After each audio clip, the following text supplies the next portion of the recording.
Right Gillette, the best a man can get. We are back here on First Things First with New York Daily News NFL reporter Pat Leonard. Pat, we're thrilled you're here with us. We're glad we're getting all the dirt on Canty as a player. Yeah, thanks for all the good stories. Yeah, covered him back in 2012. Yeah, Pat's my guy, man. The go-to for New York sports media. If you want to have the inside scoop, go to Pat Leonard. I appreciate that. My man. I like it. Is that now, why? you know, because you're on this show now, you got to come on my radio show later, right? I'll bring it there, you know, that's too. a part of it, okay? I'll bring it, yeah. That's part of the deal. All right. All this after the show. First, we are going to talk some Giants. Rookie quarterback Daniel Jones has looked good in the preseason. However, the team is hopeful that he can sit back and learn behind Eli Manning this season. Owner John Mara said that it was his hope that Eli Manning starts the whole season. And when Giants head coach Pat Shurmur was asked about it Friday, he echoed the same sentiment. John owns the team, right? And we're on the same page. You know, there's really not much more to say. And I think I've been saying that all along. I just get a sense once in a while that when I answer those questions, nobody believes me. Well, you heard it from the owner. All right, Pat, now you're around this team all of the time. So when do you think that Daniel Jones will eventually take over for Eli? Sarah, I think the Giants open at Dallas, right? They open against the Cowboys. Everyone at AT&T Stadium should get their cameras out and take their pictures because that is the last time Eli Manning will start against the Dallas Cowboys. They play them in week 9. They play, yeah, good morning, everybody. Good morning. They play Dallas in week 9, and by that time, Daniel Jones will be in. Pat Shurmur and John Mara are on the same page in this sense. They both want to start Eli Manning in week 1, and they both want to win this season.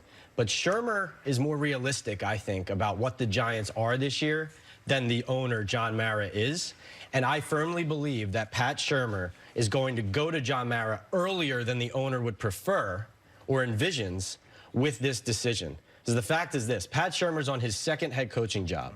Did you know this? He needs to win 8 of his first 12 games to match Ben McAdoo's win total the day he got fired.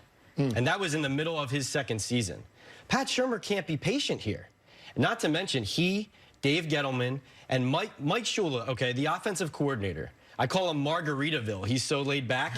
He lights up like a firecracker when you talk about Daniel Jones. Hey, we want it to end the right way, but the priority, and John Mara will tell you this too, and you know this, Chris, is to win games. And if it's clear early that they're losing because of their offense and because of Eli, they're going to go to Daniel Jones quickly. And for predictions, if you're putting money down in Vegas right now, week 3 at Tampa Bay. That's what I'm telling you. Yeah, I like where you're headed because I want to see Daniel Jones, as great as Eli's career's been and all that. But looking at their schedule, you got Dallas, which you would think would be a loss, okay? But then you got Buffalo, Tampa Bay, Washington, and Minnesota. At least 3 of the first 4, I mean, you think you can play with Buffalo, Tampa Bay, and Washington. So if, like you said, if they're losing those games because Eli can't move the football, I think it's in that window or right after that that you go to Daniel Jones. The season looks like we're not going to be a playoff team. We're not going to be that great. Let's make it all about developing this next quarterback we have, and that's when I think he'll move in there. Well, here's what I'll say. I think the Giants have a midseason game up in Foxborough against the New England Patriots, and then they come back home against the Arizona Cardinals. So you're talking about a Thursday night game up in Foxborough and then 10 days to prepare before your next home game against subpar competition because we don't think the Cardinals will be very good this season. I think that's a soft place to land. Another natural point in the schedule for Daniel Jones to take over is after the bye week, week 12 up in Chicago. I think that makes a sense. He would have about a third of the season, 6 games to play. I think that's a good enough sample size for him to get the requisite experience that you would want your starter to have going into year 2. But in terms of what you mentioned about Pat Shurmur, I mean, Pat Shurmur is on the hot seat this season. I mean, Vegas released the odds for coaches to be fired this upcoming season. At the top of that list was Jay Gruden. Number 2 was Pat Shurmur. So, I mean, you have to understand ownership is embarrassed about what's happened the last couple of years, having an 8-24 record. And like it or not, Pat Shurmur is a part of that. So you're talking about a coach that wants to win as many football games as possible. The one thing that you have to be concerned with a little bit is how the organization is going to handle the Eli Manning farewell tour. Because I think that there are some people in that organization that want to give Eli Manning every opportunity to go out the right way, to go out as the starting quarterback and to have only played for the New York Giants. But I think that when you're looking at this team, realistically, it's going to be hard for the Giants to be very competitive. It's not a very talented roster, especially on the defensive side of the ball, a lot of new faces. So I don't necessarily see the Giants competing for a playoff spot. If you're not competing for a playoff spot, if you're losing games, you might as well lose while having the benefit of your young quarterback getting the on-the-job training. That's why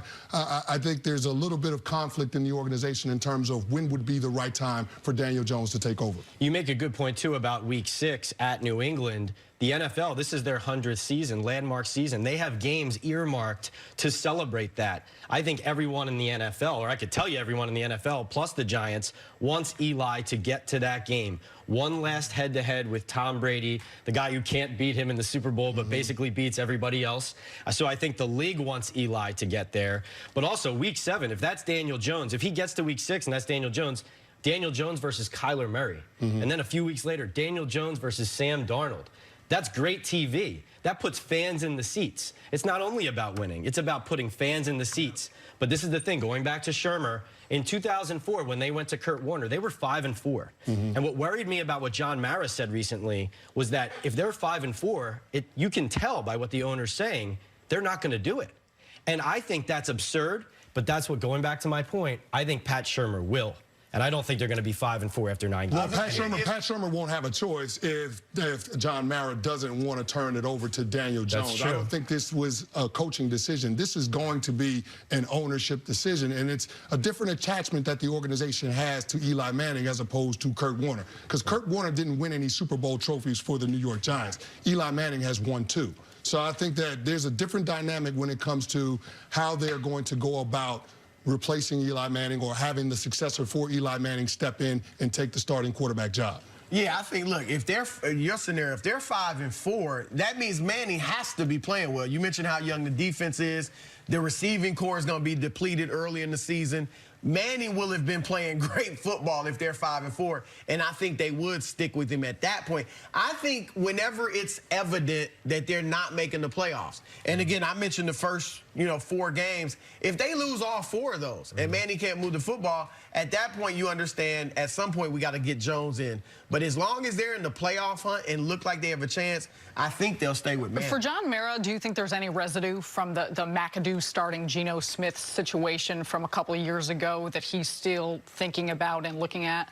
No question, Sarah. I'm so glad you brought that up, too, because that is the full context of this. And Chris alluded to it. That wasn't just Ben McAdoo and Jerry Reese, even though they were fired for it. John Mara, and I talked to him about this the year after. He has taken full blame, in hindsight, for signing off on that, signing off on the plan. At first, it sounded like McAdoo went a little rogue. And he did present it to Eli Manning a little differently than they talked about it, which is why Eli was more offended than he should have been. But John Mara signed off on it, so he orchestrated it. He was the one behind the plan that went so wrong, so he wants to personally get it so right. John resents, and he's told us this directly, he's told me this directly, he resents the suggestion that his emotion is getting in the way here because he doesn't want people to think he doesn't want to win. It's not about Eli over winning, but no one's saying that. Everybody knows John Mara wants the Giants to win. They've won 2 Super Bowls fairly recently, as you're aware. And John Mara believes, though, that they can still win again with Eli Manning, but there aren't many people who believe that anymore, and he needs to let go. That sounds like emotion to me. Well, the fact that he thinks Eli can get it done. Yeah, I think it's perpetual mediocrity if you're trying to do 2 things at one time. I mean, if you're trying to make a playoff push with Eli Manning as your quarterback, then you make all the decisions in that offseason to try to support that. If that was the main objective, then you're not using the number 6 overall pick on a quarterback.